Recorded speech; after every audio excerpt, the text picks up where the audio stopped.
बिस्मिल्लाहिर्रहमानिर्रहीम प्रोग्राम वकार मंगी लाइव में जो मेज़बान वकार से मंगी गाल बोल कंदासीं मुल्क अंदर वधंदड़ महंगाई जी त महंगाई केतिरी चोट चढ़ी वई आहे। जॾहिं इमरान खान अपोज़िशन में हूंदो त दावाऊं कंदो त असां जॾहिं बि इक़्तिदार में ईंदासीं त मुल्क अंदर जेका महंगाई उहा ख़तमु कंदासीं, पेट्रोल जा अघ उहे घटि कंदासीं, उनजे बावजूद जेके अवाम खे रिलीफ ॾींदासीं। लेकिन पीटीआई जी हुकूमत खे 3 साल गुज़रिया, हिन वक़्त ताईं अवाम खे को बि रिलीफ न मिली सघो आहे। पर हिन वक़्त जेके वफ़ाक़ी हुकूमत 3 सालनि जे दौरान उनजी कारकर्दगी ॾिसे अवाम जे मुताबिक़ त उनजी कारकर्दगी बिल्कुलु ज़ीरो आहे। इमरान खान 3 साल मुकमल थियण ते जश्न मल्हायो, छा अवाम जो जश्न जेको मल्हायो छा अवाम खे उहो रिलीफ मिलियो? इन जे मुतलिक़ अॼु असां पंहिंजे प्रोग्राम में ॻाल्हि ॿोल कंदासीं। पीपल्स पार्टी जा अफ़गान बि असां सां मौजूदु हूंदा, वीडियो लिंक हुन खां बाद जेका पीटीआई जी लेडीज़ हूंदी त जेको आहे उहा बि असां टेलीफोन ते लाइन ते मौजूदु। सभ खां पहिरियों असां ॻाल्हि ॿोल कंदासीं पाकिस्तान पीपल्स पार्टी सिटी जे deputy general secretary Yamin Malik Sahab. Yamin Malik Sahab, महिरबानी मुंहिंजे प्रोग्राम में अचण जी। छा चवंदो पीटीआई खे 3 साल मुकमिल थिया आहिनि, उन्हनि जश्न मल्हायो आहे, छा अवाम खे रिलीफ मिली सघियो जो उन्हनि जश्न मल्हायो आहे? बिस्मिल्लाहिर्रहमानिर्रहीम। पाकिस्तान जी गुज़िरियल 3 साल जेका कारकर्दगी असांजी हिन गवर्नमेंट जी रही आहे इमरान खान जी, त इन नारो त हुयो तब्दीली खान जो त मां ग़रीबनि खे जेको आहे शख़्सी अशिया फ़राहम कंदुमि, जेको आहे रोज़गार ॾींदुमि। पर उन्हनि गुज़िरियल इन्हनि 3 सालनि में उनजी जेका कारकर्दगी आहे उहा न जे बराबरि आहे। जेको अटो 42 रुपया आवाम वठंदो उहो अॼु 70 रुपया किलो थो वठे। जेका खंडु असां 70 रुपया 80 रुपया वठंदा हुआसीं उहा अॼु 110 रुपया था वठूं। जेको पेट्रोल असां 80 खां 100 रुपए जे अंदरि हूंदो हो त अॼु उहो 125 रुपया। ज़ाहिर आहे इहो बराए रास्त ग़रीब आवाम ते जेको असरु पए थो। ग़रीब मज़दूर 500-400 रुपया ॾियाड़ी कमाइण वारो 70 रुपया वञनि हुनजा किलो अटे में, 110 रुपया वञनि खंड में, त पंहिंजी ॿारनि जी तालीम कीअं ॾींदो, सिहत कीअं उनखे फराहम कंदो? लिहाज़ा उन जे बावजूदि जेका 18,000 मुलाज़िम जेके वफ़ाक़ जे तरफ़ां जेके कढिया वञनि था पिया, इहो अगरि इहो बि ज़ाहिर आहे इहा सिंध सां दुश्मनी आहे। इहा सिंध सां दुश्मनी इहो सिर्फ़ु तब्दीली खान इन करे करे त सिंध में पीपल्स पार्टी जी गवर्नमेंट आहे, वफ़ाक़ में हुनजी आहे, त इहे जेके बि मुलाज़िम तक़रीबन कढिया आहिनि इहे सभु सिंध सां वाबस्ता आहिनि। त सिंध में अॻे ई बेरोज़गारी जो अंसर आहे, उहो ई ग़रीब आवाम में आहे, पर सिंध सां बहितर मटरी मां वारो सलूक बर्ताव कयो थो।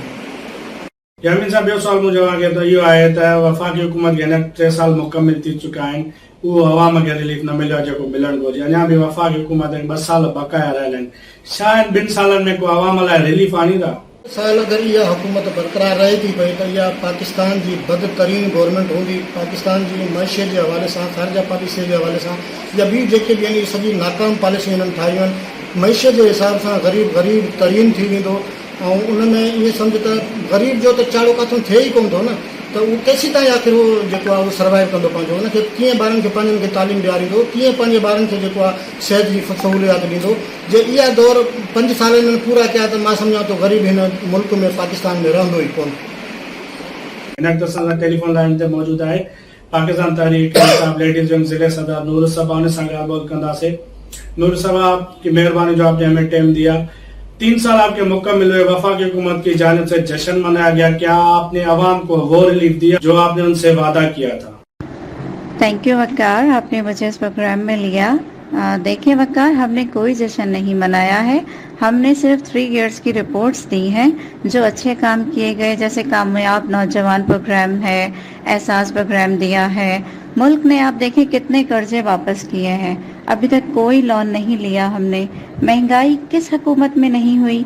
आप देखें गंदम पहले 1100 रुपये थी, अब 2000 रुपये है, लेकिन फ़ायदा आप देखें किसको पहुंचा? एक गरीब किसान को फ़ायदा पहुंचा। देखें इमरान खान साहब ने महंगाई नहीं की है।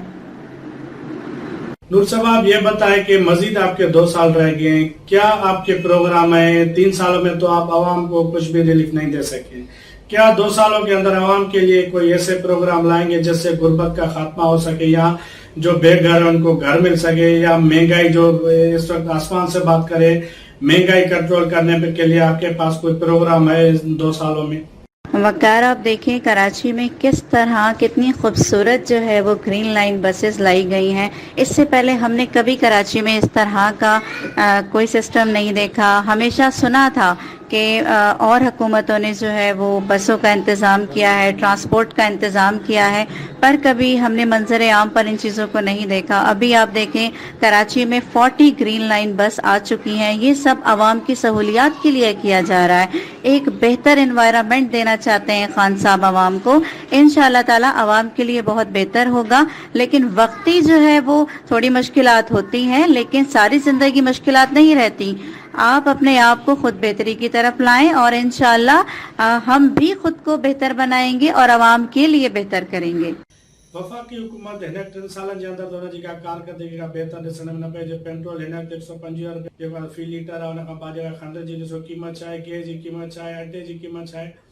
जॾहिं अपोज़िशन में इमरान खान हुयो त वॾियूं दावाऊं कंदो त असां आवाम खे रिलीफ ॾींदासीं, आवाम जा ॾुख सूर दूर कंदासीं, लेकिन 3 सालनि जे अंदरि एतिरी महांगाई थी आहे कंहिं बि हुकूमत में न थी आहे। त वधीक इमरान खान जा 2 साल रहंदा ॾिसूं, 2 सालनि में आवाम सां कयल वाइदा वफ़ा थो करे ऐं 2 सालनि में बि साॻा ई उठंदो वठे। पंहिंजे मेज़बान वक़ार सिंध मंगी खे ॾींदा इजाज़त, अल्लाह ने